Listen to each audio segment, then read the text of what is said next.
hubungan Ya, hubungan lain gitu kan. Nah, sekretaris ini kan menjadi penghubungnya. Nah, pasti sekretaris itu tahu luar dalamnya dari kerjasama tersebut, tahu apa isi kerjasama tersebut dan lain-lain. Terus juga sekretaris itu juga membawa dokumen-dokumen penting dari perusahaan. Itulah mengapa sekretaris itu harus dinamai sebagai penjaga rahasia gitu. Karena dia menjaga rahasia dari suatu perusahaan tersebut. Terima kasih.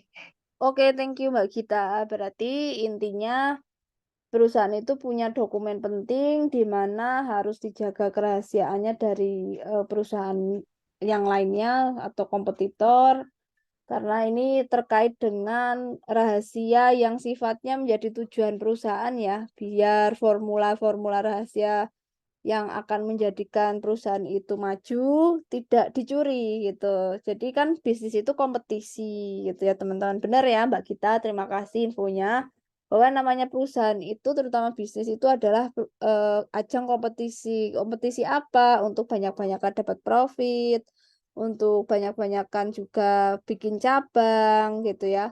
Banyak-banyakan juga produk yang harus laku. Kalau misalnya punya formula rahasia tentang apa namanya produk baru di mana dia tahu cara-cara yang jitu tentang menarik pelanggan baru, lalu nanti dipakai oleh kompetitor, nanti bisa nggak laku gitu produk dia yang sudah dia rencanakan. Jadi dalam marketing pun ada yang istilahnya marketing intelijen, teman-teman. Dalam bisnis itu ada tim intelijennya ya, terutama di marketing. Nah, nanti tugas dari di bidang marketing ini ya itu juga data besarnya ada di sekretaris yang bidang marketing. Jadi ini yang perlu dirahasiakan. Bahkan keuangan ya kalau ketahuan nanti bisa-bisa kalah saing si perusahaan ini gitu kan. Kita tidak mau bahwa perusahaan kita itu kalah bersaing nanti nggak laku gitu kan. Nah banyak loh ada kemungkinan juga beberapa perusahaan besar gitu kayak McKinsey gitu ya atau Unilever itu punya intel di perusahaan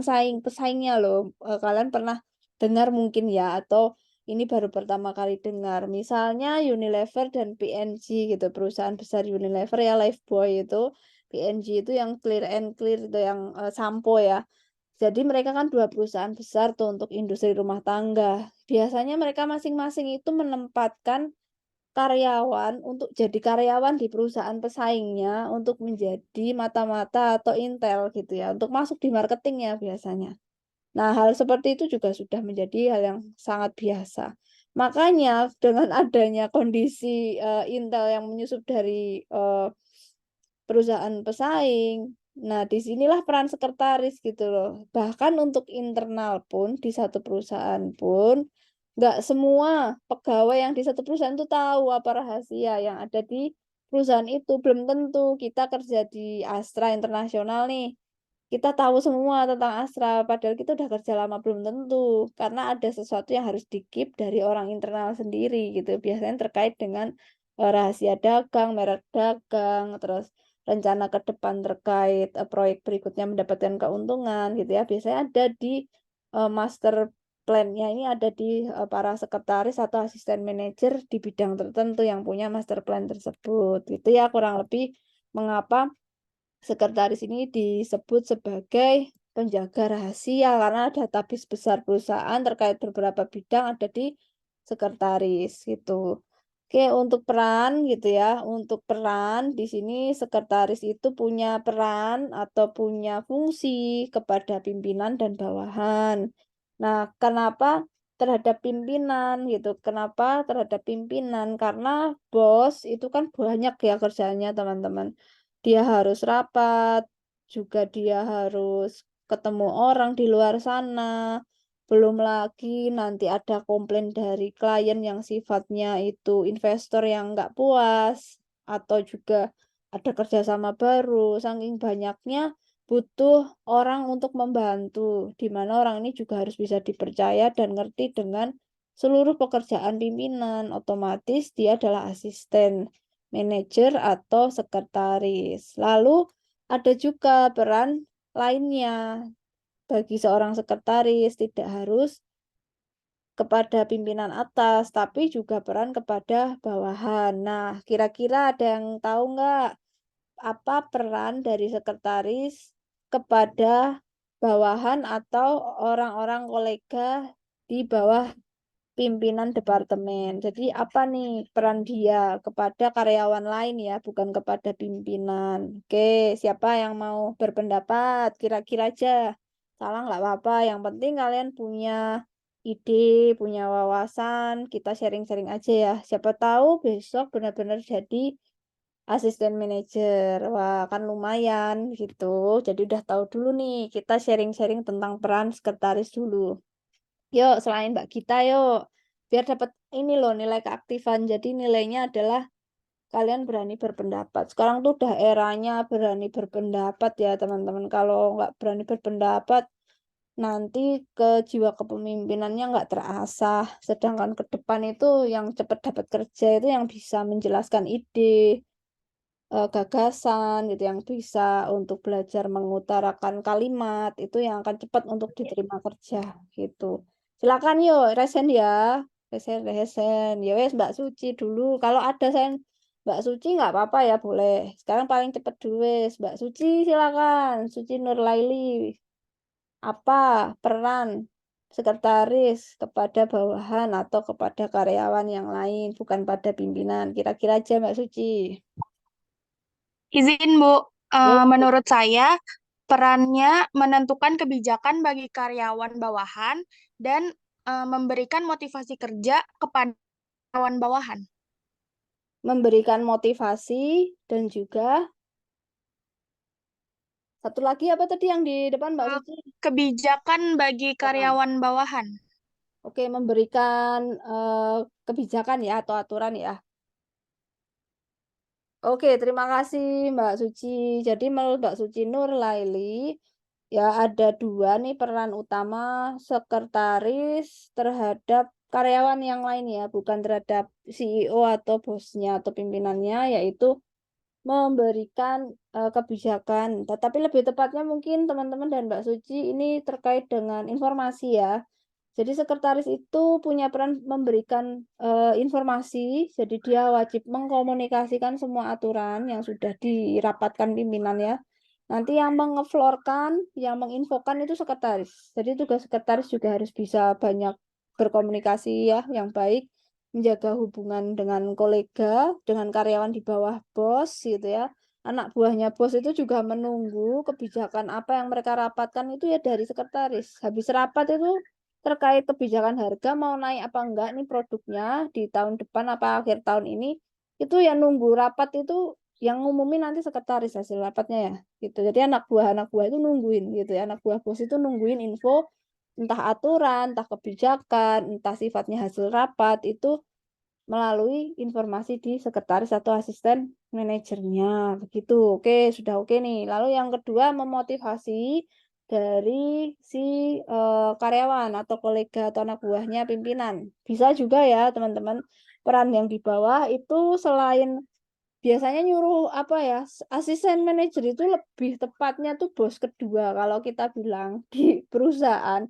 Sekretaris itu bos kedua. Kenapa? Ketika eh, sekretaris bilang cepet sekarang diminta datanya selak rapat iki investor selak datang ya keburu datang.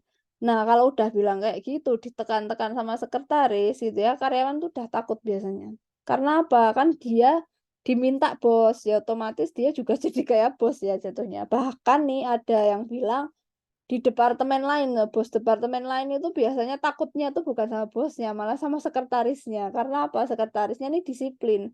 Sudah saatnya mau rapat, data tuh harus ngumpul nih seminggu sebelumnya. Dia yang mintai data tuh ke semua departemen nih. Kok laporan belum keluar seminggu dan dia udah marah-marah tuh ke semua departemen itu. Jadi bahkan itu ada yang bilang sekretaris itu lebih galak, lebih ngebos daripada bos yang sesungguhnya gitu ya. Jadi ya tugas benar-benar yang berat itu si sekretaris ini gitu. Nah, nanti kita bisa lihat kinerja bos yang bagus itu pasti juga disupport asisten manajer yang bagus secara komunikasi, sharing info dan juga bagaimana memotivasi supaya menyelesaikan tugas-tugasnya bawahan, di mana tugasnya bawahan kalau udah selesai itu bisa mensupport tugas dari pimpinan. Gitu ya, terima kasih Mbak Suci, sudah baik, benar, dan juga sudah sesuai dengan yang diminta ya, tentang peran terhadap bawahan dari peran sekretaris. Nah, ini dia syaratnya. Syaratnya gimana nih untuk bisa jadi seorang asisten manajer? Syarat ini baru sifatnya requirement ya. Requirement itu kalau kalian ngelamar kerja itu minimal ada beberapa requirement atau syarat yang harus dipenuhi. Yang sifatnya mungkin secara general ya, belum terkait dengan keterampilan khusus, tetapi syarat umum, kan ada syarat khusus, syarat umum gitu ya. Nah, syarat umum ini sifatnya luas, tidak hanya skill, tetapi melebihi skill atau melebihi dari kemampuan. Kalau mau jadi asisten manajer tuh minimal memang dari dalam diri teman-teman atau kita harus punya keinginan nih membantu orang. Kalau nggak punya rasa membantu yang satset itu nggak bisa jadi sekretaris, teman-teman. Bu, saya membantu diri saya sendiri susah loh. Saya butuh sekretaris malah. Saya bukan mengasistenin lah. Artinya sekretaris ini punya karakter yang kalau dalam bahasa Inggris, teman-teman, disebut dengan nurturing, apa nurtur. Nurtur itu ngopenin apa ya istilahnya? Gemati kalau orang Jawa apa ya, ngopeni ya. Ngopeni itu dia punya empati yang tinggi gitu ya, hampir mirip kayak perawat ya. Dia harus bisa merawat sebuah hubungan, merawat sebuah pekerjaan itu cepat selesai. Dia harus aware gitu ya, dia harus segera menangani apapun yang itu diminta itu ya. Tidak mungkin loh orang yang bisa melakukan itu dengan cepat tanpa dia itu punya jiwa melayani ya, serving a good quality itu sulit teman-teman gitu. Memberi ya, jiwa memberi kualitas yang baik, pelayanan baik itu tidak semua orang gitu. Ada yang kerjanya memang stylenya itu santai, adanya yang stylenya itu kalau lagi mood kayak orang seni misal arts gitu ya, itu kan lihat mood dulu baru bagus karyanya. Itu nggak bisa kalau jadi asisten manajer, sulit. Nah, dia yang butuh asisten ya, style-style seperti itu sulit. Nah, asisten manajer itu harus yang benar-benar dia siap melayani pekerjaan pimpinan terkait tugas-tugas yang bahkan itu deadline-nya mepet. Gitu. Jadi harus punya minat ke arah profesi itu, tapi minatnya lebih ke bagaimana memberikan yang terbaik, pelayanan yang terbaik. Wah, itu berat. Itu sih. Kalau nggak bisa ngelayanin, wes nggak usah gitu ya. Mending kamu pekerja aja yang disuruh sekretaris gitu. Karena ini harus nyuruh orang. Masalahnya sekretaris ini harus berani minta data yang bahkan yang diminta lebih galak. Ya, ibaratnya gitu ya. Jadi kalau penagih-penagih ini orang-orang yang kuat gitu, dia adalah asisten yang kuat sebenarnya. Itu syarat satu. Oke. Nanti silakan boleh berkomentar, bertanya, penasaran satu hal, monggo ya disilahkan di kolom chat nama dan NIM. Kami juga akan memberikan nilai keaktifan ya, boleh apa aja gitu yang mau ditanyakan terkait bidang sekretarisan ini, syarat sekretaris juga boleh, atau yang terkait dengan slide yang sudah saya sampaikan. Silakan ya yang mau ditanyakan. Boleh studi kasus atau boleh Anda lihat contoh-contoh di luar sana terkait sekretaris gitu ya, atau kalian tertarik satu hal terkait sekretaris itu boleh aja, silakan ditanyakan ya nama dan NIM di kolom chat juga boleh. Oke, syarat berikutnya syarat umum, yaitu punya pengetahuan luas. Ini harus wawasannya lumayan loh teman-teman, harus suka baca ya, sekretaris itu harus suka baca, membaca hal-hal update terkait bidang yang saat itu teman-teman lagi kerja di perusahaan mana gitu. Kalau perusahaan konstruksi harus tahu tentang konstruksi dong. Kalau besi itu lagi mahal gitu ya. Misalnya tahun ini yang paling mahal tuh material besi. Harus tahu loh syarat-syarat ini termasuk walaupun kita perempuan ya harus tahu tentang konstruksi gitu. Semisal perusahaan kita di konstruksi. Apalagi bukan bidang kita ya perkantoran, kok harus ngerti ini. Ya itu beratnya sekretaris tuh dia harus multi talenta wawasan teman-teman dengan apa yang digeluti saat itu gitu, dengan apa yang dibantu saat itu. Misalnya sekretaris di bidang perusahaan alat-alat jasa, alat berat, walah itu ya harus tahu juga tentang teknik alat berat, tentang alat-alat lab. Wah, sekretaris itu harus banyak pengetahuannya ya terkait hal-hal umum. Bahkan juga hal-hal teknis gitu ya. Ini tadi khusus bidang tertentu gitu. Kalau misalnya tentang alat lab, berarti harus tahu istilah-istilah itu, harus cepat-cepat belajar, intinya gitu. Karena itu hal baru loh. Sekretaris itu hal-hal yang sangat baru, yang dimana awalnya kita kan dari perkantoran tahu-tahu masuk ke bidang baru. Bahkan ada tuh kakak tingkat kalian yang jadi asisten manajer atau di perusahaan biologi, kalau di tanaman ya perkebunan, dia cerita ya Allah istilahnya biologi semua ya, aku harus belajar gitu. Ada juga yang jadi sekretarisnya di UGM itu jurusannya apa ya, peternakan atau apa, jadi dia harus belajar tentang peternakan padahal bukan ada kaitan ilmu peternakan, jadi mereka harus tahu gitu, menyiapkan rapat terkait hal peternakan loh teman-teman, hewan gitu, hewan ternak dan sebagainya. Jadi harus cepat belajar, intinya syaratnya cepat belajar dengan bidang khusus di mana kita nanti kerja. Nah, Bu, aku nggak suka sebenarnya bidang ini. Waduh, gawat. Kalau sudah kayak gini, harus dipaksa suka demi cuan gitu aja, teman-teman. Kamu butuh buat CV kan? Ya, kalau udah mentok 2 tahun nggak betah, ya silakan nanti berpikir ulang. Tapi butuh pertama untuk kerja itu ketika masih muda, pengalaman dulu kan yang dicari gitu ya. Portofolio dulu dilengkapi, minimal udah kerja setahun 2 tahun gitu. Baru nanti berpikir ulang, diskusi dengan diri sendiri atau mentor, itu perlu. Berikutnya, syarat sekretaris nih, punya keterampilan atau keahlian memadai. Ini nanti kita akan bahas tentang skill khususnya ya. Skill khusus ini seperti presentasi. Nanti kalian ada mata kuliah presentasi ya.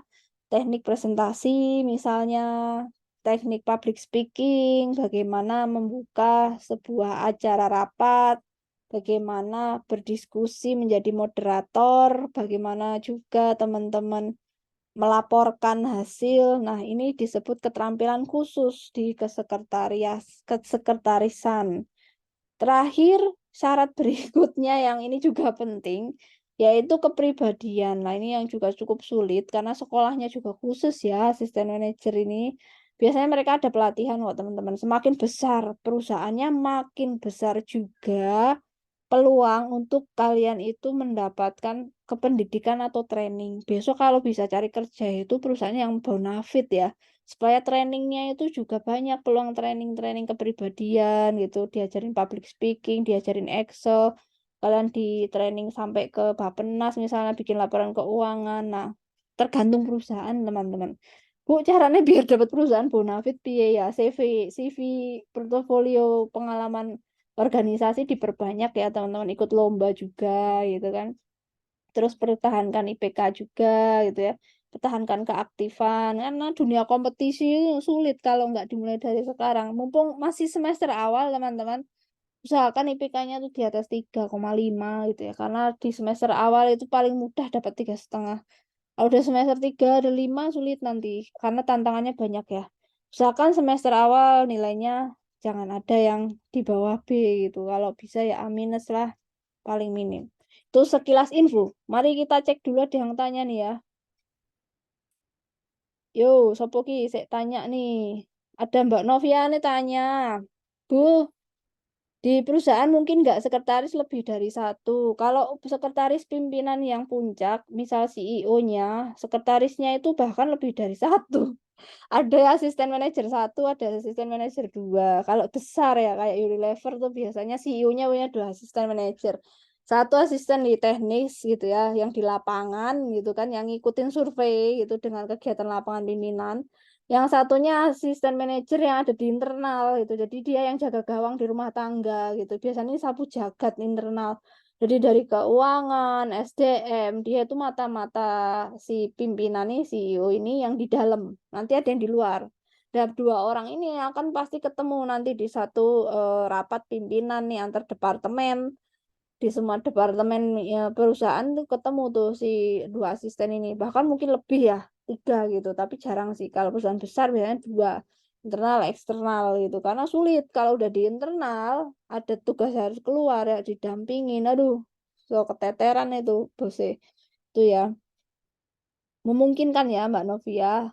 Tergantung besar skala ruang lingkup perusahaannya. Makin dia skala internasional, rata-rata asistennya banyak gitu ya. Bahkan setahu saya malah ada sering bukaan asisten manajer kok buka lagi gitu. Perasaan dia punya sekretaris di Garuda Indonesia, Indonesia di Puncak. Oh, berarti dia punya asisten yang departemen lain gitu. Bahkan ada tuh sekretaris untuk tiap departemen juga punya asisten manajer kok ya. Jadi yang dimaksud sekretaris atau asisten manajer tidak hanya pimpinan puncak atau CEO loh, bukan hanya ownernya ya. Tapi tiap manajer departemen punya asisten manajer, teman-teman. Punya sekretaris ya tiap departemen. Kalau yang Mbak Novia maksud itu CEO pimpinan puncak ya itu biasanya memang ada 2 gitu. Tapi ada juga yang satu tergantung ruang lingkup perusahaannya. Makin besar, makin skalanya itu internasional, makin banyak juga gitu ya pimpinan-pimpinan yang harus dibantu gitu teman-teman.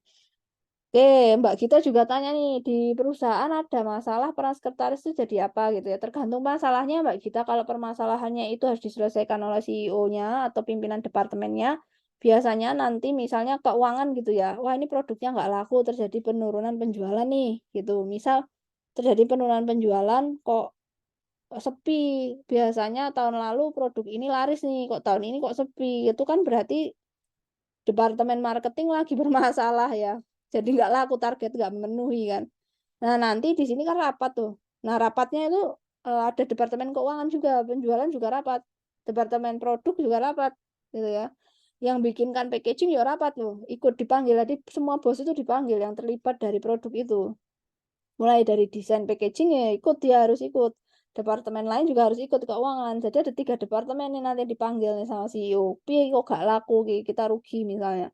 Nah, di sini tugas dari asisten itu biasanya mengumpulkan data-data untuk rapat ini gitu loh. Kok iso lo gak laku? Mana minta ke sing keuangan gitu. Nanti yang asisten di manajer keuangan dia nyiapin data nih gitu. Nyiapin data. Nah, nanti untuk rapat itu tiap data di departemen yang dipegang masing-masing sekretaris itu nanti diminta sama asistennya yang pimpinan puncak untuk dilihat scanning sementara sebelum rapat gitu.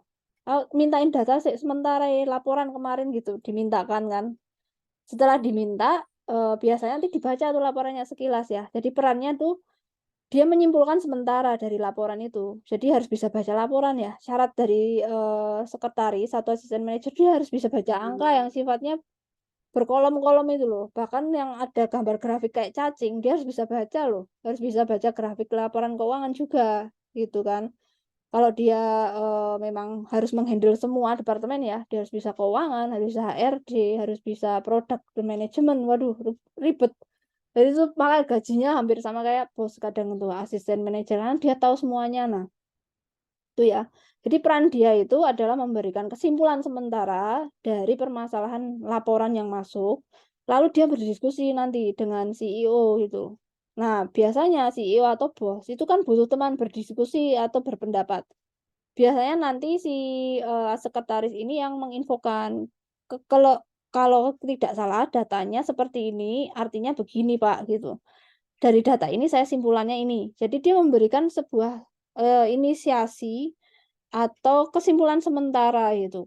Karena kemungkinan kemarin dianggap, tidak enak nih rasanya atau jadul, ada survei ke arah situ gitu, tentang rasa gitu ya, dibandingkan tahun sebelumnya, atau tentang produk ini gambar atau packaging-nya nggak menarik nih gitu.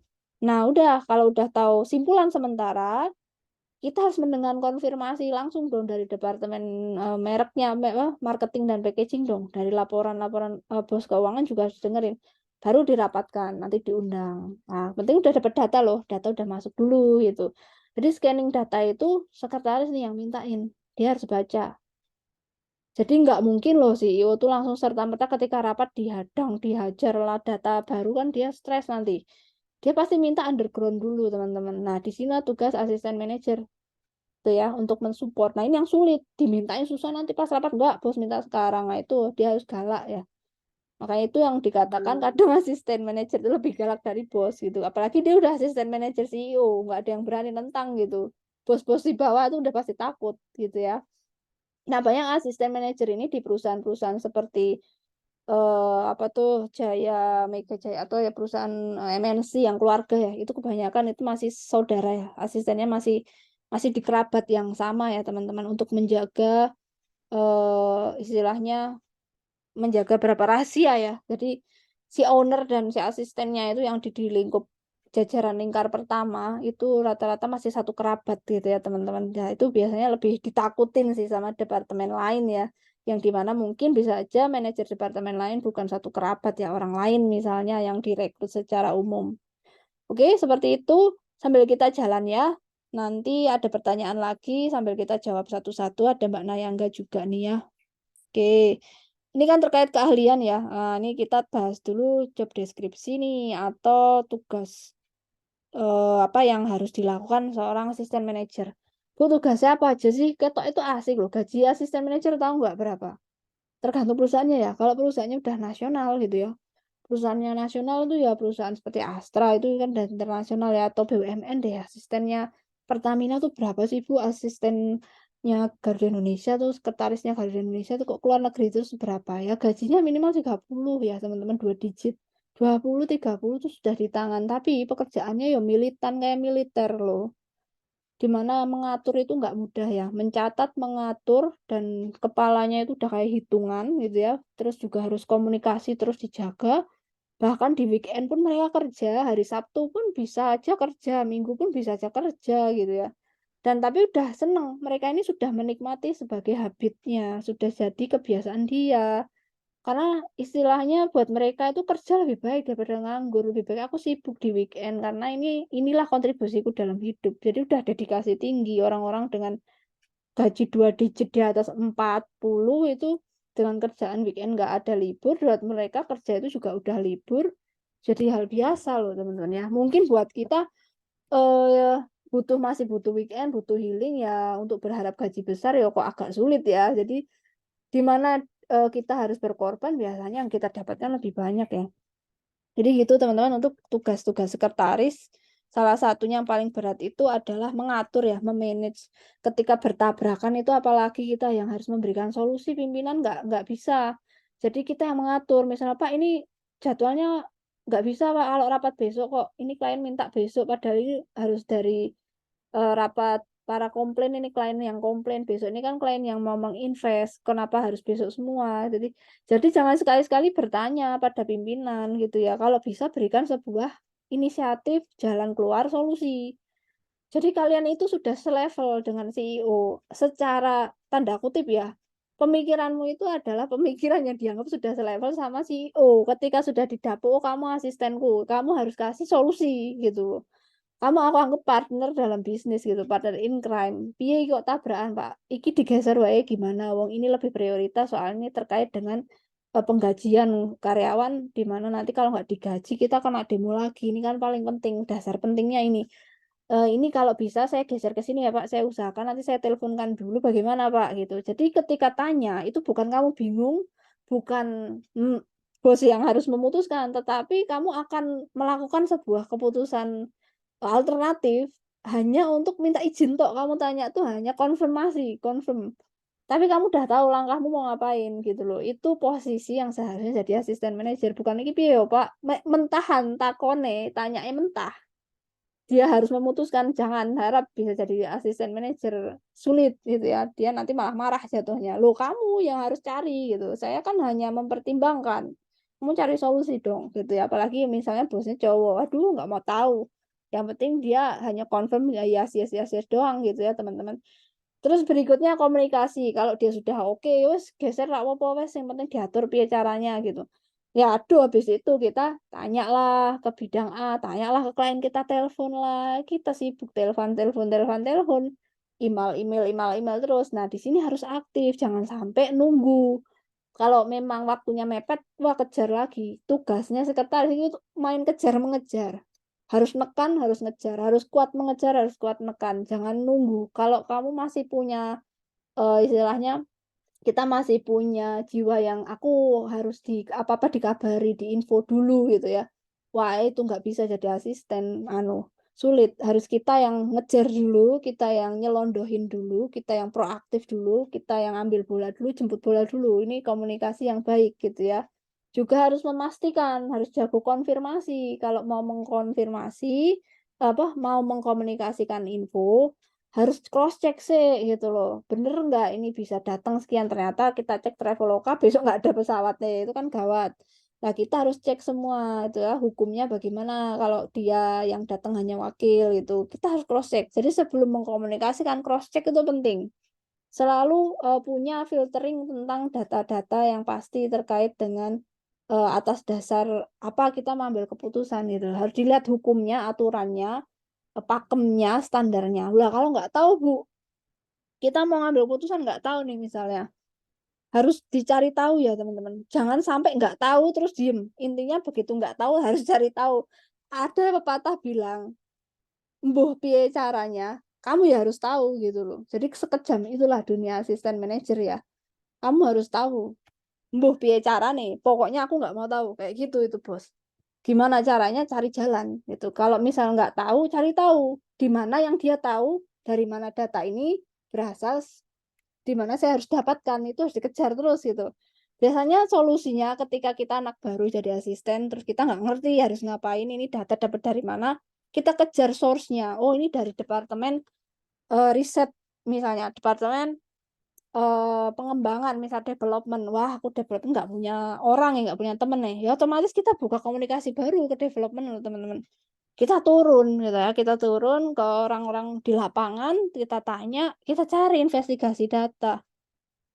Baru kita dapat data gitu. Kita harus hunting benar-benar masuk ke istilahnya kalau harus perlu ke underground, biasanya seperti itu. Tapi kalau sudah canggih, namanya udah agak tua gitu ya, di situ udah agak lama, tidak perlu turun. Kalau anak baru turun, kalau misal udah lama, kita udah banyak kenal, sudah jaga hubungan baik, ya kita tinggal telepon, "Saya bisa dibantu Pak, ini butuh ini." "Oke, tunggu bentar ya. Tolong Pak diduluin yang ini, yang kemarin ini." "Oh, saya beres." Biasanya udah kenal. Udah lama di situ, udah punya jaringan, udah dipercaya. Nah, itu enak. Tapi bangun yang nggak gampang loh, teman-teman. Susah membangun komunikasi dipercaya antar departemen sulit. Makanya jangan sampai cari musuh lah. Kalau bisa cari teman sebanyak mungkin. Kalau mereka mau cari musuh, biar mereka yang mulai gitu ya. Kalau kita nggak memulai kok, gitu aja. Oke, tadi ada yang tanya, yuk lanjut. Nayangga Hafiz Sabrina. Lulusan apa Bu yang diutamakan menjadi sekretaris? Keahlian apa yang harus dimiliki gitu ya? Lulusannya nggak ada teman-teman, nggak ada. Saya pernah di PLN ya, pertamanya PLN, asisten manajernya cowok-cowok semua itu. Backgroundnya eh backgroundnya itu nggak sekretaris sih, backgroundnya adalah teknik elektro gitu ya. Rata-rata yang mereka cari ini adalah background dengan bidang keahlian di mana organisasi tersebut bergerak di bidang apa sih, rata-rata seperti itu ya. Kecuali dia bidang jasa, misalnya di JNT gitu ya, atau ekspedisi. Rata-rata mereka masih mencari background yang kesekretarisan umum, tuh. Tetapi orang-orang bisnis ini lebih prefer mencari asisten manajer yang dia tahu bidang dari bisnis tersebut. Kalau misal konstruksi nanti juga kebanyakan dicari asistennya ya orang-orang sipil gitu ya. Karena apa? Biaya belajarnya itu nggak lama gitu teman. Karena kan kalau orang baru dari kesekretarisan umum masukin di bagian engineering dia hanya harus belajar kan pusing ya nanti bosnya ngajarin tuh males. Biasanya gitu. Orang bisnis tuh paling males loh kalau suruh ngajarin dari nol ya. Mereka lebih suka cari orang yang setengah itu sudah punya ilmu di bidang yang dia sedang geluti bisnis itu gitu. Cuma nanti logikanya dimainkan, semisal Anda punya bisnis di bidang, kehutanan gitu, pasti maunya kan cari yang memang dia sudah tahu sedikitnya atau punya minat tentang kehutanan atau terkait dengan perkebunan lah untuk jadi asisten manajer. Kalaupun enggak ya nggak apa-apa tapi repot gitu kan. Nah orang kan mikir repot tuh males, gitu teman-teman. Jadi, lulusan apa yang diutamakan sebenarnya tidak ada ya teman-teman. Biasanya syaratnya itu nanti syarat khususnya adalah bisa bahasa Inggris, bahasa Indonesia, komunikasi, public speaking, presentasi, itu. Terus bisa punya ini apa namanya, Excel, bisa Excel dan sebagainya, itu syarat khususnya ya, syarat khususnya yang harus dimiliki ya. Rata-rata terkait itu ya. Nanti public speaking pun nanti dilihat, kamu punya nggak apa, sertifikat public speaking gitu, yang BNSP, atau sertifikat public speaking internasional juga ada tuh dari Singapura. Nah, kalau semakin kamu punya artinya bahasa Inggris aktifnya diakui dong internasional. Nah, ini biasanya kasnya besar, walaupun jurusannya kita adalah teknik sipil gitu. Jadi nggak harus loh jurusan sekretaris loh sekarang. Saya juga heran loh, kok ini jurusan perawat misalnya ke bagian kesehatan kok bukan sekretarisnya, bukan sekretaris. Saya tanya asistennya, ya karena yang di sini kita cari tuh keahliannya sih. Yang penting dia tahu semua pekerjaan di sini, dia bisa menghandle manajemen kan bisa dipelajari nih sambil jalan. Oh, jadi jurusan sekretari ya bahaya, terancam teman-teman. Artinya wawasan luas itu juga perlu gitu ya. Nah, yang paling mudah supaya bisa masuk semua bidang, saran saya adalah skill terkait komunikasi dan leadership kepemimpinan. Jadi banyakin aja terkait sertifikat-sertifikat public speaking, sertifikat kepemimpinan, sertifikat manajemen resiko, manajemen waktu, dan analisa keuangan tuh. Banyak banget tuh. Brevet, pajak. Nah, teman-teman pelajari yang hal-hal seperti itu yang umum terjadi di perusahaan. Jadi udah nggak melihat dari jurusan sekretaris ya, teman-teman, tapi skill atas atas atas sertifikat itu ya. Oke ya Mbak Nayangga kurang lebih seperti itu. Ya Mbak Nayangga ya. Oke, untuk job deskripsinya kurang lebih seperti ini ya teman-teman. Menyambut tamu bisnis juga iya, tapi nanti tergantung pimpinan sih. Kalau tamu bisnisnya itu investor, dan pimpinan juga ikut kok. Nggak mungkin loh sekretaris didiemin sendiri. Kalaupun didiemin sendiri, berarti dia levelnya udah luar biasa, udah setara dengan CEO-nya dong atau manajernya ya. Bahkan nanti sekretaris yang handle hebat banget, berarti dia udah mungkin kerabatnya juga gitu. Mungkin juga masih satu kerabat dengan manajernya ya, yang tadi saya bilang mungkin perusahaan keluarga gitu. Jadi kepercayaannya sudah tinggi di situ. Lalu yang berikutnya ada bagian eksekutif ya, membantu eksekutif ini maksudnya adalah manajer bidang lain juga. Nah, ini yang ditanyakan syarat skillnya gitu ya. Syarat skill tadi ya. Ya tadi sudah saya bongkar semua syarat skillnya apa dari public speaking yang utama teman-teman. Mulai deh dari sekarang ikut-ikut ini apa kegiatannya ada public speakingnya, harus berani ngomong, bisa menata kalimat dengan benar, mengeluarkan ide gagasan dengan baik. Itu harus harus harus dilatih ya dari sekarang. Kepemimpinan gitu, kalian pernah ikut tim project, wah itu penting banget teman-teman. Baik nanti kerja sama orang atau punya bisnis, kepemimpinan itu sangat penting ya. Menurut saya itu yang luar biasa penting banget karena kita harus menjalin hubungan dengan klien, mitra itu supaya kita punya bisnis itu nggak mandek di satu titik kan butuh dana, butuh mensuplai gitu ya. Nah, itu juga butuh kolaborasi yang baik. Ada Nasrul Dwi Kusumo bertanya, cara kita sebagai mahasiswa untuk menjadi sekretaris dari nol, Bu, cara melamar kerjaan. Nah, ini tadi disiapin dulu ininya, CV-nya. Disiapin apa? Ini tadi apa? Saya bilang kok lupa ya. Sertifikatnya ya, Mas Nasru ya. Mas Nasrul siap sertifikat public speaking-nya, harus bisa bahasa Inggris yang aktif ya, public speaking terutama, karena kan harus banyak ngoceh ya, sekretaris itu banyak ngomong, terus banyak nulis juga laporannya. Nulis laporan itu juga harus bahasa Inggris juga, kadang harus melaporkan ke cabang di luar negeri pakai bahasa Inggris ya Mas Nasrul. Jadi harus bisa bahasa Inggrisnya aktif dan pasif. Mulai sekarang kalau mau mulai dari nol, siapkan bahasa Inggris yang baik, dan itu yang paling penting. Sama public speaking sama writing nulis ya, nulis-nulis surat, itu bikin surat penawaran, surat penolakan, nulis email yang cepat dalam bahasa Inggris itu juga harus penting. Yang mulai les bahasa Inggris yang bahasa Inggrisnya merasa masih tertinggal tolong dikejar gitu karena udah era digital sekarang kalau bisa ya udah bisa bahasa Inggris secara basic orang lebih itu sih kalau mau mulai dari nol.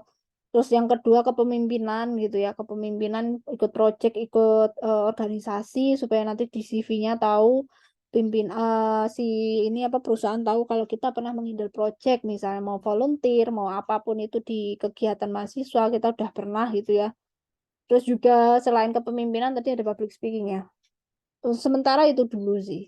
Sama nanti bidang keahlian ya, bidang keahlian tertentu yang memang itu menjadi concern utama dari bidang usaha tersebut. Misalnya sekarang yang lagi banyak mencari asisten manajer itu kan perusahaan teknologi atau startup yang banyak bermunculan ya. Nah, itu coba nanti teman-teman juga belajar digital marketing mungkin, copywriting mungkin. Jadi nanti teman-teman tahu sih gimana sih ekonomi dan marketing itu, keahlian marketing itu seperti apa.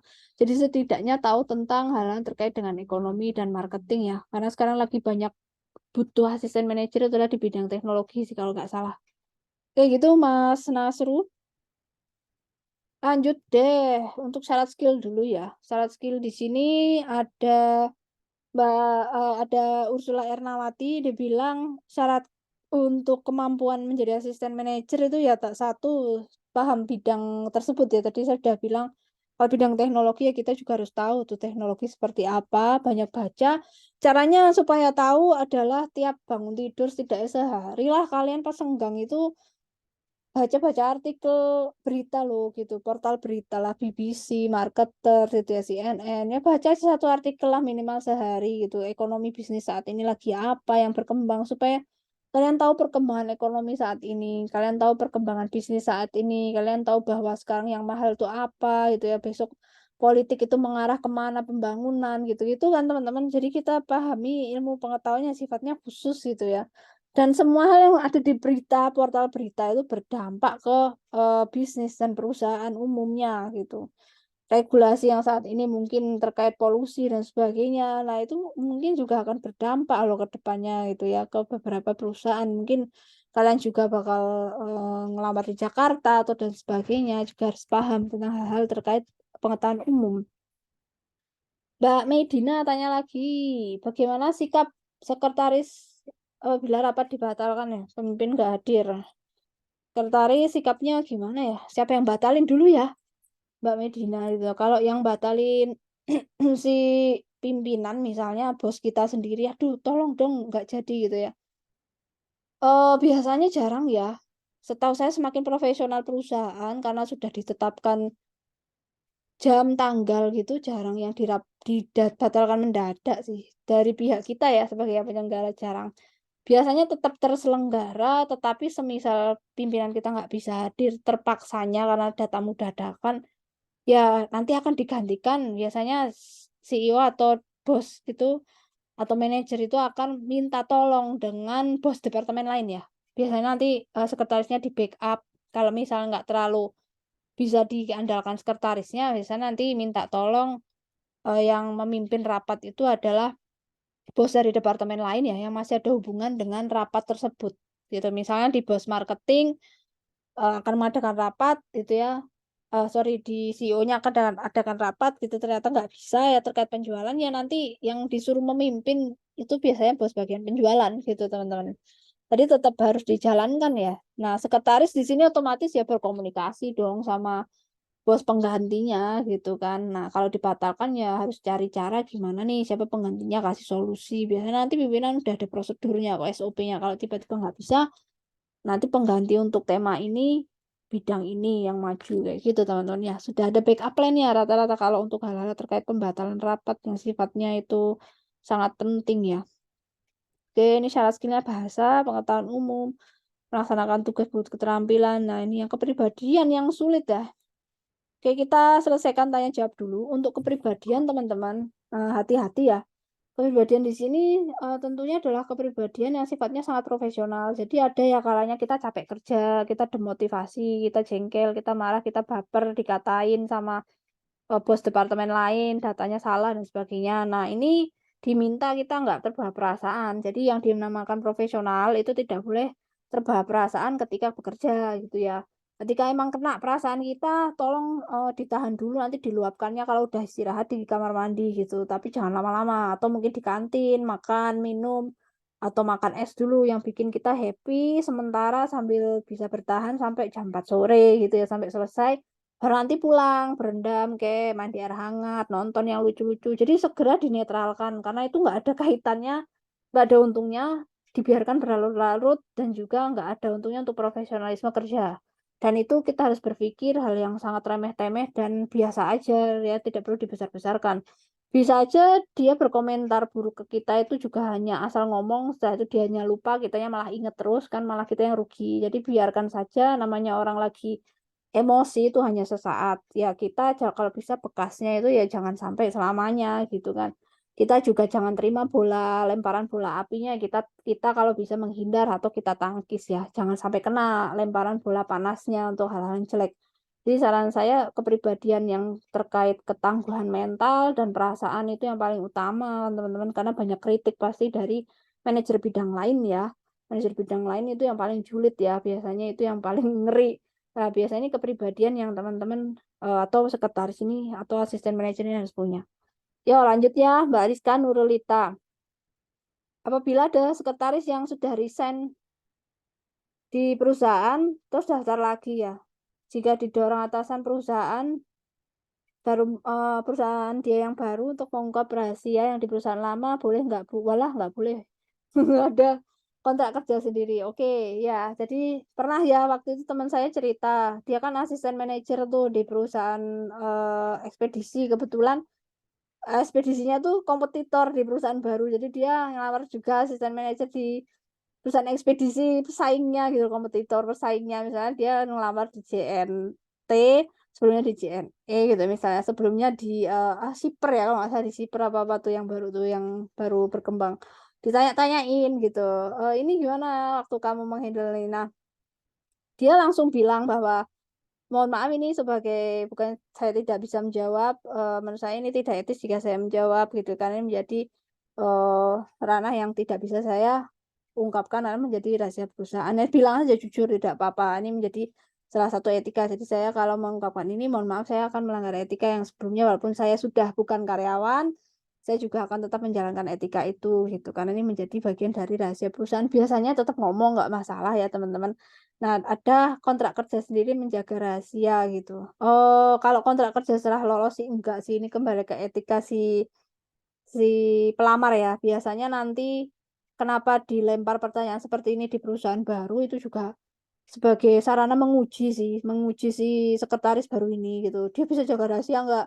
Dia aja nggak bisa jaga rahasia perusahaan lama dia. Lah kalau gitu kalau saya terima di perusahaanku yang baru ini, bahaya dong. Nah, artinya kan ini hanya menguji sebenarnya. Lagian dia ngapain tanya-tanya rahasia perusahaan saingannya ke mantan ini pegawai gitu loh. Satu pasti dia tahu nggak etis ya, HRD tahu kok secara psikologi itu nggak etis, gitu kan, dan artinya hanya menguji apakah dia bisa jaga rahasia, kalau dia gagal otomatis dia nggak diterima gitu ya.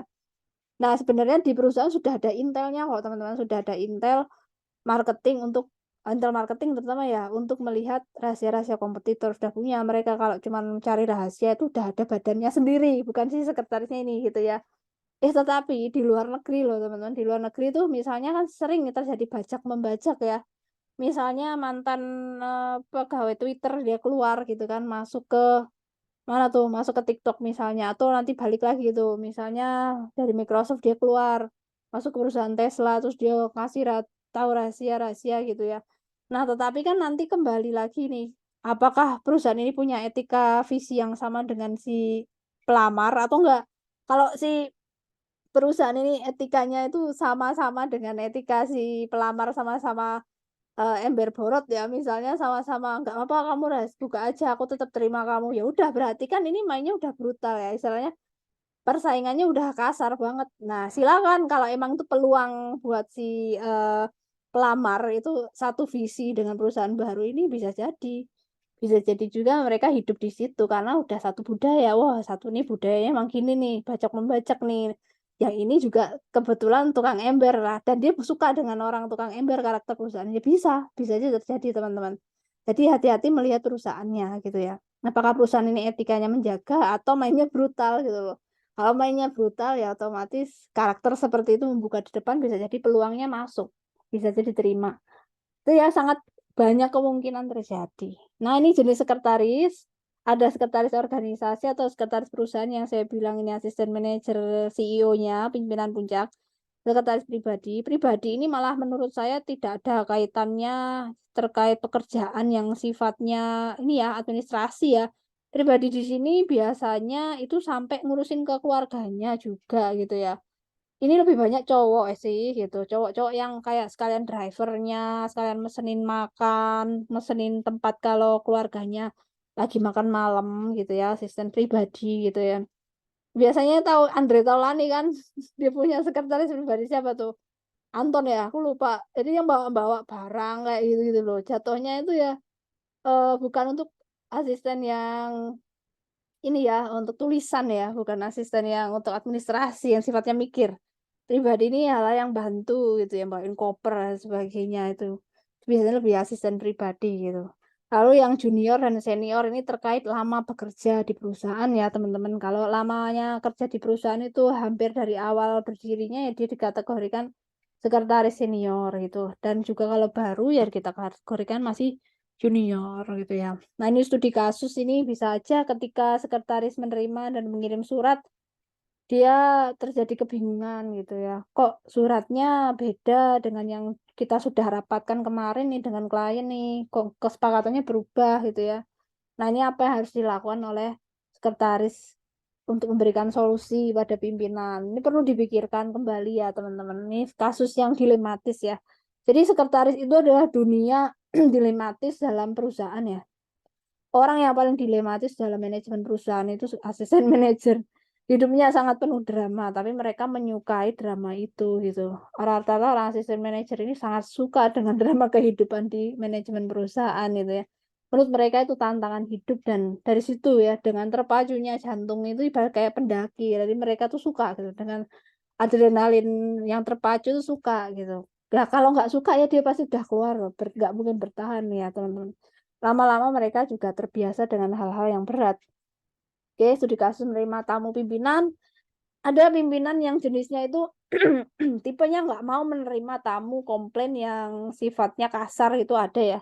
Kan klien itu banyak karakternya ya, customer banyak karakternya. Ada yang sifatnya itu membabi buta, yang rewel gitu ya, merasa dia udah nanam saham di situ banyak, terus dia agak rewel itu. Aduh, ada pimpinan yang aku nggak mau lah ngurusin dia, dikasih tahu nggak ngerti, kamu aja lah, mau nggak mau kita yang handle dong, mati kan gitu. Padahal kita nggak suka, nggak bisa nolak. Kalau kita nolak kan dipecat atau kita cari kerjaan lain ya, kan lebih malu. Lebih baik kita capek-capek kerja dimarahin loh, daripada kita capek nganggur malah diomelin tetangga, malah yang mendingan mending kerja aja tapi capek dapat duit kan, masih bisa healing gitu, masih bisa makan minum yang enak, lupa.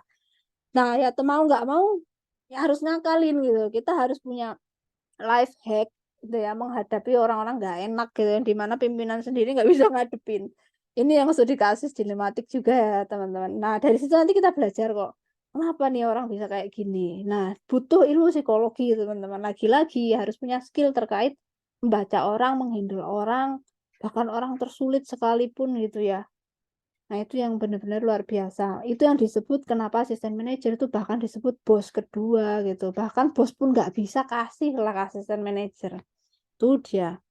Oke, ini sudah sampai 20 yang bertanya ya. Mungkin teman-teman kita sampai 1 jaman saja ya, mungkin setengah limaan lebih. Saya selesaikan pertanyaan yang masuk ya. Zulfa Amalia bertanya, sekretaris berani menyuruh karyawan lain di WNO. Menyuruh dalam artian menagih ya, teman-teman. Kalau sudah saatnya laporan bulanan itu dilaporkan pimpinan pusat kok belum dikasih, belum disubmit, diminta no. Daripada kita dimarahin bos, bisa dimarahin orang se-Indonesia nanti. Jadi kita yang harus menekan dia, karena itu tugas kita menekan loh, karena itu juga kewajiban dia ngumpulin. Nggak usah pekewo, nggak usah takut, kita benar kita menagih karena dia yang keliru gitu ya. Jadi pola pikir pekewo tuh nggak boleh muncul ketika jadi asisten manajer. Wong itu hak kita gitu, untuk memastikan semua berjalan lancar. Dia keliru, kita tegur. Tapi cara komunikasinya yang negur ini yang sulit. Kadang belajar menegur kan nggak semua orang bisa dengan cara elegan, halus, dan juga menusuk ya. Ada yang caranya kasar, ada yang caranya nekannya nggak enak, terus dijulitin kan, dirasanin kan. Jadi diomongin sama pimpinan. Nah, mungkin kita salah strategi pendekatan menagih. Ini yang penting. Nah, jika sekretaris tuh orangnya introvert gimana? Nggak bisa, yang introvert nggak bisa jadi sekretaris ya. Mohon maaf, untuk introvert tolong jadi bawahan sekretaris saja. Saya dulu ada di posisi introvert, teman-teman, terus tiba-tiba jadi asisten manajer, terus saya dialihkan. Kamu nih komunikasinya kurang aktif. Kasihan nih yang lain. Udah kamu jadi ini aja, staffnya di bagian development, kamu yang support data aja itu. Terus akhirnya saya memahami karakter saya itu hanya supporting data dan nggak mau komunikasi yang terlalu banyak, karena buat saya itu terlalu hektik di pikiran. Saya tersiksa gitu loh. Saya sudah coba untuk terus berkomunikasi, aduh terlalu hektik sekali dan energi saya habis ya di situ. Akhirnya saya dialihkan bagian development supporting data. Lah, itu malah beruntung karena apa? Data yang saya hasilkan lebih banyak, lebih bagus, lebih berkualitas. Yang rempong ngomong ke sana sih yang nekan bukan saya lagi. Ya, tugasnya orang-orang yang suka nekan gitu loh. Untuk introvert agak sulit, teman-teman. Effortnya luar biasa, sering baper nanti jatuhnya. Kalau menurut saya asisten manajer nggak cocok seorang yang introvert ya, cocoknya orang yang ekstrovert. Jadi banyak sekali sekretaris-sekretaris di organisasi nasional itu orang-orang yang sangat ekstrovert karena harus ngoceh. harus lantang, harus berani, harus militan ya gitu. Bahkan lebih militan dari pimpinan. Ketika pimpinan nggak bisa hadir mewakili misal di cabang apa di kantor pusat Jakarta, ya sekretaris harus maju gitu.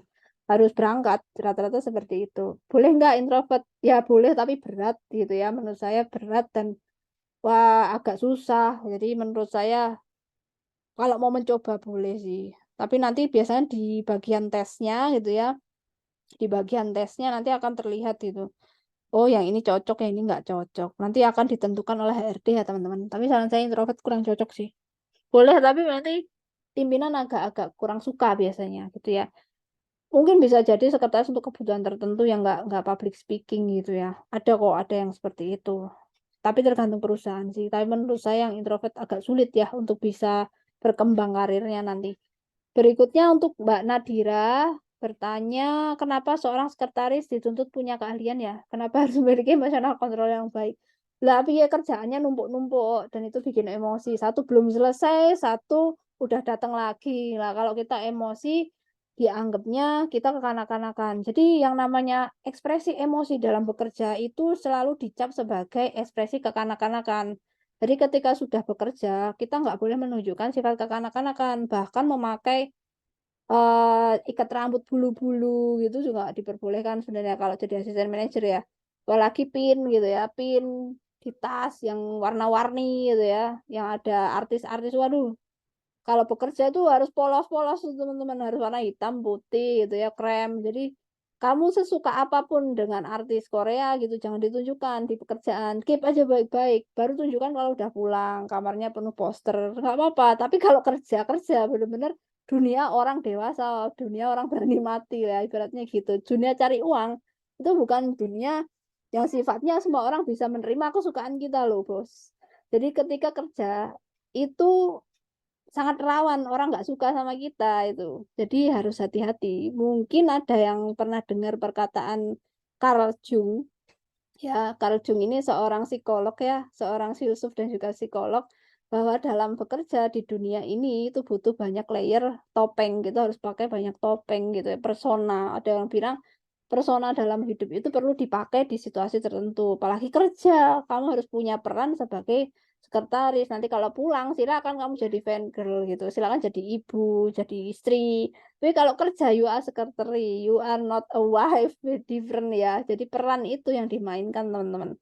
Jadi kenapa harus kontrol emosional? Kita memainkan peran, kita memainkan artis dengan peran tertentu di panggung sandiwara kondisi tertentu. Itulah kenapa butuh keahlian, karena tidak mudah untuk berakting di kantor, teman-teman. Oke, gitu ya kira-kira. Silakan, ada yang mau tanya lagi? Fatima, apakah sekretaris dan admin itu job desk-nya hampir sama? Sama kalau di admin ya, admin itu sama sih teman-teman. Kalau di industri bisnis memang namanya sekretaris atau asisten manajer, tapi kalau di publik atau di pemerintahan namanya admin gitu ya, admin sekretaris. Kayak di jurusan S1 gitu ya, di ADP itu Mbak admin ya. Admin ini jadi sekretarisnya ibu ketua jurusan gitu ya. Jadi admin ini bertugas sebagai sekretaris. Sepertinya seperti itu kalau untuk yang publik ya atau pemerintahan. Jadi kerjaannya sama, cuman penyebutannya aja berbeda karena ranahnya beda. Satu organisasi publik, satunya organisasi private atau bisnis. Mbak Diah Ayu, tips nih agar bisa jadi sekretaris kompeten. Tipsnya harus mulai belajar aktif sih dari sekarang, yang tadinya introvert agak dicoba bermain peran ekstrovert untuk kondisi tertentu. Nggak bisa dihindarin, memang kita harus punya banyak peran dan banyak topeng gitu ya. Jadi saran saya itu untuk bisa kompeten dari sekarang ngumpulin beberapa sertifikat terkait keterampilan sekretari seperti public speaking ya. Kalau bisa apa namanya kompetensinya ini atau tadi saya bilang ini ya pelatihan ya. Pelatihannya ini kalau bisa standarnya BNSP ya teman-teman. Jadi namanya BNSP. Lumayan sih ini harganya. BNSP. Jadi pelatihan dari nasional ini ada public speaking, gitu ya, ada pengelolaan surat, ada kesekretarisan, ada juga terkait leadership gitu. Boleh, boleh. BNSP itu yang nasional, yang bahasa Indonesia ya, pelatihan nasional yang diakui oleh lembaga tinggi pemerintah pusat ini adalah BNSP. Nanti persiapannya kalau bisa teman-teman sudah punya sertifikat-sertifikat keterampilan gitu yang terkait dengan keterampilan sekretari dari sekarang. Makanya fungsi ikut organisasi itu banyak tips, trik, life hack yang kalian akan dapatkan gitu ya, hanya eksklusif di organisasi. Misal cara bikin LinkedIn, nanti diajarin bikin LinkedIn, nanti caranya bisa punya connection LinkedIn yang banyak, punya temen follower banyak di IG itu cuman di organisasi teman-teman. Saya kemarin diajarin sama mahasiswa ya D4 yang udah skripsi, dia ngasih tahu LinkedIn itu ada caranya Bu biar connect gitu ya. Biar caranya connect tuh kita temenan dulu nih sama siapa. Sampai dia jadi temenan tuh sama Jeremy Pauline dan sebagainya. Gimana biar sana juga connect ke kita dan connect ke dia. Itu biasanya anak organisasi gitu. Nah, dengan begitu kan kita tahu ciri-ciri apa cara-caranya ya, cara-cara yang itu tidak diketahui umum. Jadi gitu ya, teman-teman. Oke, lanjut lagi. Kita selesaikan pertanyaan ya dari teman-teman nih. Banyak bener.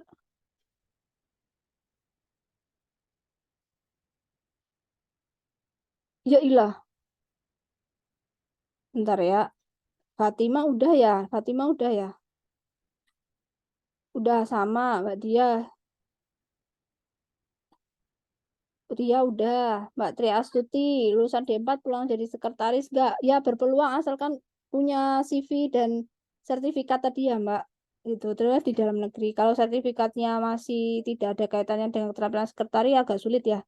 Cuma sertifikat public speaking gitu ya, kepemimpinan dan juga manajemen waktu dan manajemen resiko, juga analis keuangan itu juga harus disiapkan ya. Harus suka dengan keuangan, kalau nggak terlalu suka sulit jadi asistennya. Biasanya anak-anak masuk perkantoran nggak suka keuangan. Mau nggak mau belajar keuangan lah dikit-dikit gitu ya. Mas Datan bertanya, tugas sekretaris bantu kelancaran operasional kantor ya tentu saja ya. Kalau enggak ya nggak bisa jadi sekretaris ya, karena dia adalah yang membantu. Membantu tugas-tugas pimpinan gitu teman-teman. Mbak Nesa tanya lagi, tidak memiliki, oh perusahaan ada yang nggak punya sekretaris, mungkin kan nggak ya? Biasanya wakil ya, kalau nggak ada jadi wakil wakil pimpinan jadi sekretaris. Ya biasanya wakil pimpinan ya. Saya punya teman punya PT, tapi dia nggak punya sekretaris. Akhirnya dia meng-hire wakil pimpinan ya. Dia bilangnya seperti itu, atau dia menjadikan salah satu orang yang ada di bidang tertentu itu menjadi asisten dia. Jadi dia random gitu jatuhnya. Kalau dia butuh asisten, dia baru mempercayakan kepada orang yang punya tanggung jawab di bidang development misalnya satu. Tapi jatuhnya malah random, nggak menetap. Jadi rahasia itu kan harusnya di satu orang di keep nih. Tapi malah jadi nyebar kemana-mana gitu. Jadi bahaya. Menurut saya tetap harus punya asisten gitu. Minimal punya wakil dari CEO lah, punya wakil CEO gitu ya, kan setara sekretaris, asisten manajer dan wakil manajer itu sebenarnya setara dengan sekretaris itu sendiri. Mbak Aam, Bu, kalau jadi sekretaris pinter ngomong, tips trik biar lancar ngomong presentasi, sering nonton TED Talks ya di TV. Mbak Am sering nonton kegiatan presentasi di YouTube, TED Talks ya, TED Talks. Sering juga nonton orang debat yang debatnya itu debat akademik, sering juga lihat cara orang berorasi di kegiatan-kegiatan ilmiah, cara orang presentasi itu banyak tuh presentasi LPDP yang di online kan.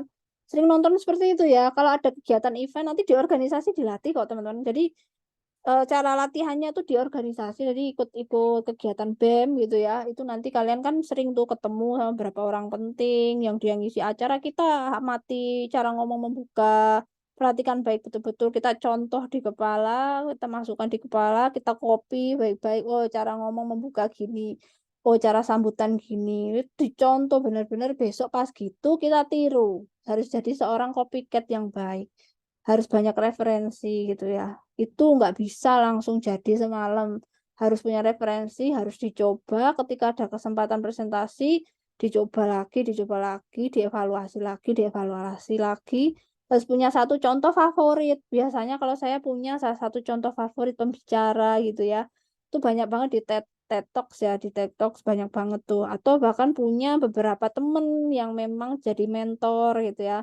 Kalau saya punya banyak dosen senior tuh yang memang dia bagus ya neranginnya, dia oke, dia punya cara alur berpikir. Nah, dari situ saya terinspirasi berusaha mencoba seperti itu tapi dengan style kita sendiri. Nah, caranya gitu. Untuk bisa lancar ngomong, itu banyak lihat contoh, banyak berpraktek. Ketika ada kesempatan dicoba ngomong, salah nggak apa-apa. Yang penting udah keluar beraninya dulu. Lalu Mbak Anissa gitu ya. Mbak Aam, Mbak Anissa bertanya cara kita mahasiswa mempersiapkan diri. Tadi ya ikut beberapa sertifikat ya apa Mbak Anissa ya ikut sertifikat pelatihan-pelatihan sama ikut organisasi sih. Nah, kepemimpinan yang paling menonjol nanti ya, karena kan harus menekan orang mintain data ya, terus komunikasi juga cara komunikasi itu nggak bisa datang serta-merta kita ahli loh. Namanya communication skill itu butuh pelatihan intensif ya. Bahkan komunikasi antar pasangan masalah percintaan juga butuh dilatih. Maka segera yang belum punya pacar wis sedang pacaran, ben latihan komunikasi gitu loh. Karena itu yang paling berat. Wong saya yang pacaran lama aja masih salah-salah kalau ngomong masih keliru ya. Apalagi kita besok kerja masih keliru lagi gitu. Jadi sering-seringlah berlatih sedini mungkin ya. Jadi sudah terlatih ngomong sejak dini. Nah, kalau saran saya gitu. Jangan sering menghindar ya teman-teman. Ketika ada kesempatan, ayo coba gitu. Seru kok ketika kalian berusaha mencoba itu satu hal yang seru. Itu ya. Mengapa prospek kerja sekretaris baik menjadi tren ya berkarir? Ya karena gajinya tinggi ya teman-teman. Gajinya 2 digit kok ya sekretaris. Lah wong piye nggak tidur kok kadang. Besok rapat tuh jam segini atau udah pulang kerja itu baru sampai rumah pimpinan udah minta bikin PPT. Ya piye ya stres ya. Besok jam 7 rapat di Bekasi nggak jadi, rapat di Tangerang, bikin PPT. Ya, nanti harus ada tips tuh biar bikin PPT cepet ki piye gitu. Data apa yang perlu diambil? Wah, laporan keuangan padahal tim keuangan belum jadi. Ya wes, kamu harus nelpon orang keuangan malam itu juga. Artinya harus punya jalinan komunikasi yang baik sama orang-orang keuangan, sama kolega lain ya. Makanya begitu masuk perusahaan baik-baikin tuh banyak orang karena kamu butuh dia gitu ya untuk beberapa data yang dadakan kayak gini. Kalian harus tanam jasa, harus bersikap yang baik pada orang-orang ini gitu ya. Karena kita juga nanti bergantung dia kalau kita ada sifat-sifatnya kerja mendadak gitu teman-teman. Mbak Indah ya, tanya, menjelaskan syarat ya. Tadi sudah dijelaskan syarat. Nah, sekretaris itu bagaimana pengangkatannya ya? Atau diangkat melalui cara bagaimana? Atasan langsung menunjuk, oh, biasa rekrutmen Mbak gitu. Sekretaris itu biasanya rekrutmen yang sifatnya umum atau sifatnya tertutup. Open rekrutmen ya. Open rekrutmen itu bisa nyari pekerjaan ya, bisa di LinkedIn atau bisa di job street gitu ya, open recruitment. Caranya seperti itu. Nah, tapi semakin besar perusahaannya dan semakin itu mengukuhkan bahwa perusahaan keluarga gitu ya. Kayak MNC itu kan keluarga ya, perusahaan KFC juga keluarga itu ya otomatis itu tertutup ya untuk asisten manajernya hanya kerabat dekat dan orang kepercayaan yang kerja udah lama, teman-teman. Nanti ada promosi jabatan jadi asisten manajer nih misalnya bagian rata-rata itu orang keuangan sih. Rata-rata ya kalau memang itu kerabat yang diangkat jadi asisten manajer itu kebanyakan dari bidang keuangan ya, entah bidang keuangan, bidang strategis marketing. Jadi orang-orang yang tahu lapangan gitu untuk merumuskan beberapa hal. Rata-rata orang keuangan, teman-teman sama orang-orang lapangan sih. Kalau orang internal orang keuangan, kalau orang lapangan tuh orang development biasanya gitu. Rafiska Putri. Karena orang sekretaris itu adalah orang yang paling tahu tentang perusahaan gitu. Karena orang nggak ngerti apa-apa gawat gitu kan. Karena kan dia bos ya, sama aja bos kedua kan, pengganti bos bahkan. Rafiska Putri. Strategi untuk asisten mengatasi tenggat waktu yang ketat. Wah, ini dia nih. Biasanya sering banyak minum vitamin lah untuk asisten manajer ini karena kerjaannya suka mendadak gitu ya. Bikin jantungan satu, terus kedua kadang harus lembur-lembur itu. Terus yang ketiga harus tahu life hack. Bikin pekerjaan itu bikin cepet piye ya. Bikin PPT satu slide masih lama itu ya otomatis belum tahu life hacknya ya. Untuk bisa bikin PPT cepat itu poinnya apa aja yang harus disampaikan. Nah, ketika sudah bisa life hacknya itu ya untuk bikin PPT cepat, untuk dapat data cepat. Nah, disitulah kita bisa mengakali tenggat waktu yang tadinya harus besok, tapi kita bisa jadi selesaikan cuma 1 jam gitu teman-teman. Jadi strateginya satu, kita tahu life hack untuk membuat pekerjaan jadi lebih cepat ya cara ngakalinnya. Terus kita juga udah baik-baikin banyak orang, kita udah jaga hubungan baik sama para kolega kita di perusahaan itu.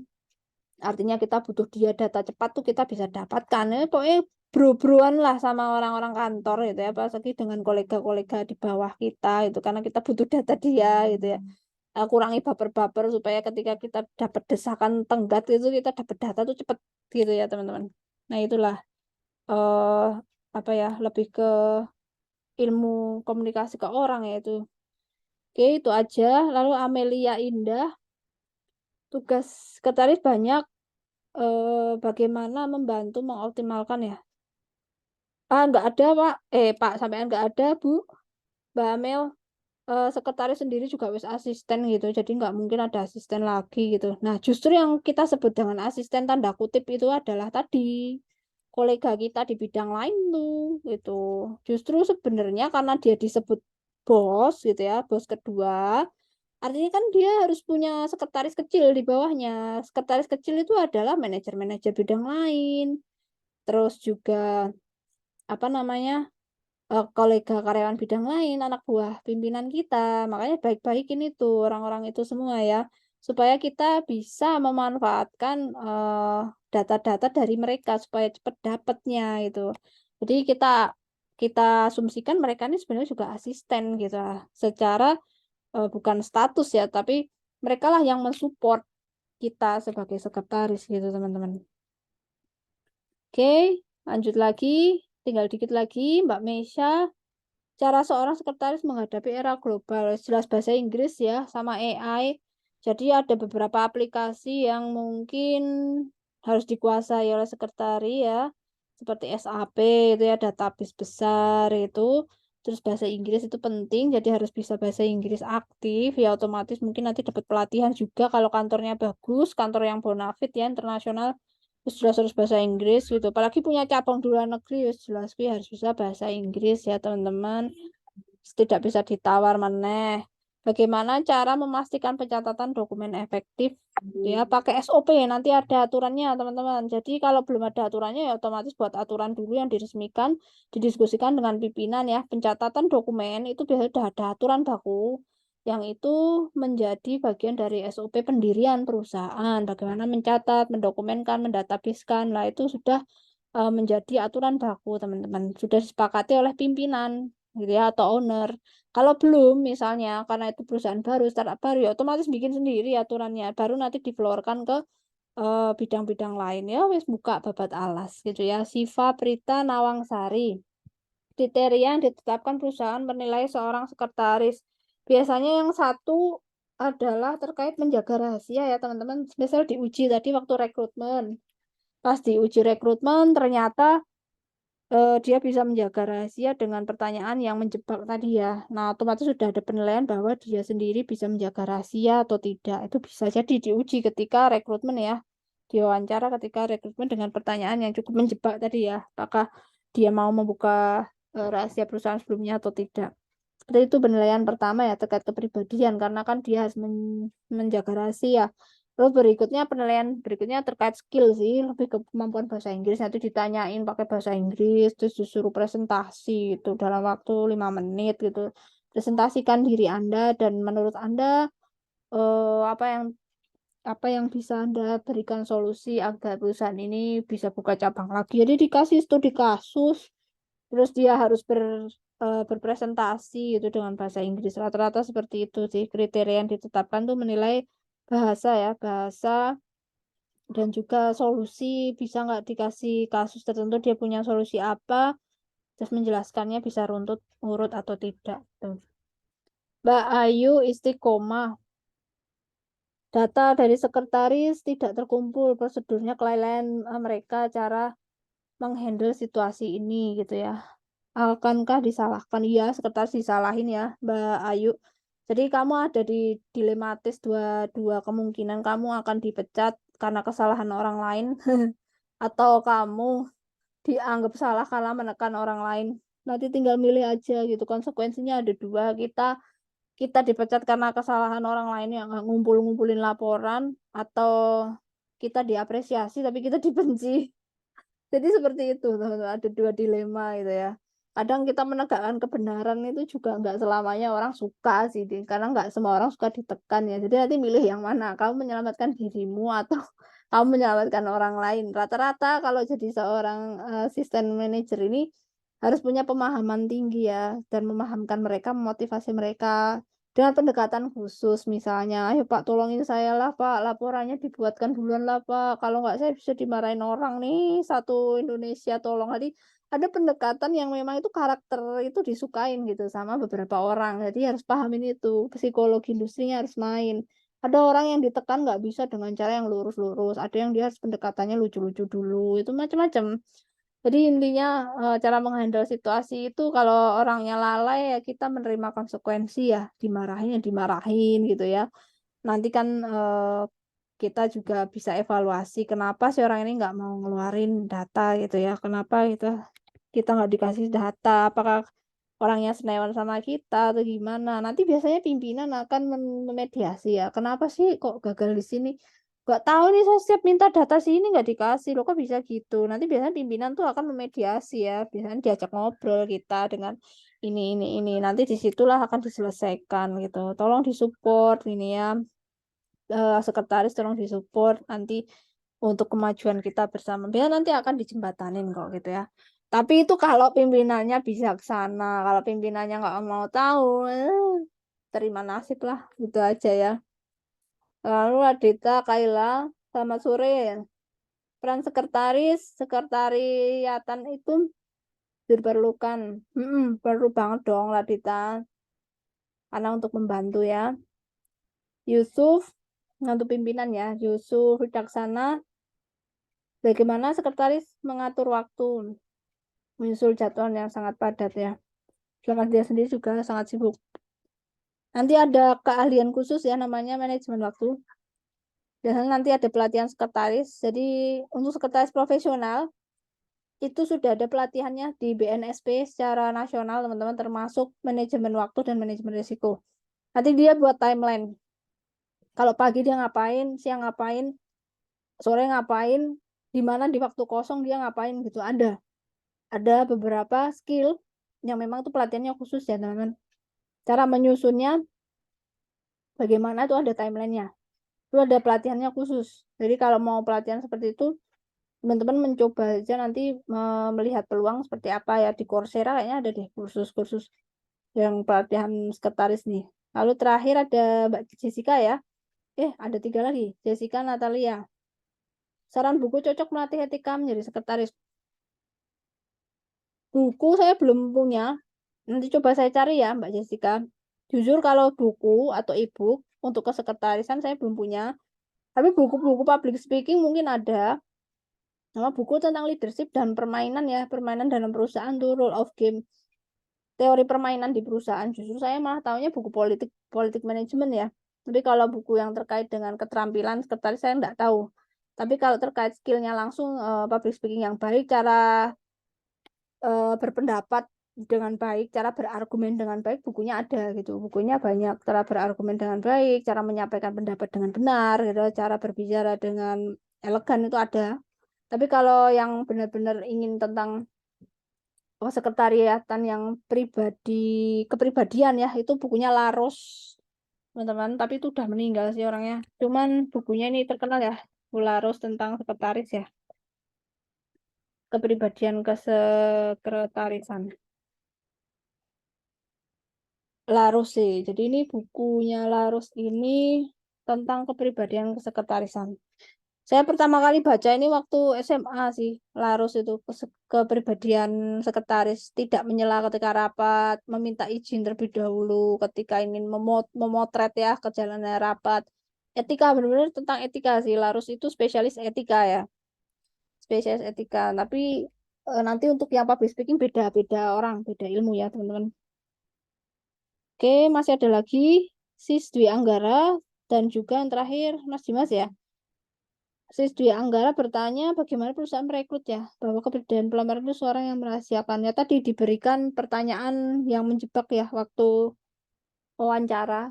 Bisa aja pertanyaan terkait disuruh membuka rahasia di perusahaan lama, dia mau apa enggak. Kalau dia mau ya bisa jadi nggak diterima ya kalau value atau nilai perusahaan baru itu adalah sangat menjaga rahasia gitu. Mas Dimas tanya, gimana jika sekretaris tidak punya jiwa kepemimpinan ya? Dapat mempengaruhi kinerja, dapat mempengaruhi kinerja, teman-teman. Nanti sulit dapat data yang diminta sama bos. Seorang pemimpin itu satu bisa mempengaruhi, kedua bisa ngayomin, ketiga bisa memotivasi gitu ya. Jadi pemimpin yang baik itu setidaknya tiga hal tersebut ya, memotivasi, bisa memberikan pemahaman, akhirnya orang bisa bergerak. Ketika kita nggak bisa menggerakkan orang, ya otomatis kita nggak bisa dapat sesuatu yang pimpinan minta, yaitu kepemimpinan kita masih perlu diasah lagi. Itu caranya. Harus berani sih, dan ada triknya. Nah, trik ini didapat ketika kita ngikut kegiatan organisasi atau melihat aktivitas itu langsung ya.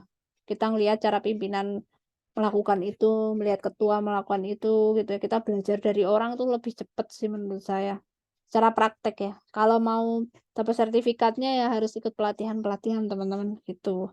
Oke, mungkin itu saja ya yang bisa dijawab dari pertanyaan teman-teman. Terima kasih sekali. Ini mungkin sudah di ujung perkuliahan. Jadi untuk kesimpulannya gitu ya, untuk sekretaris sendiri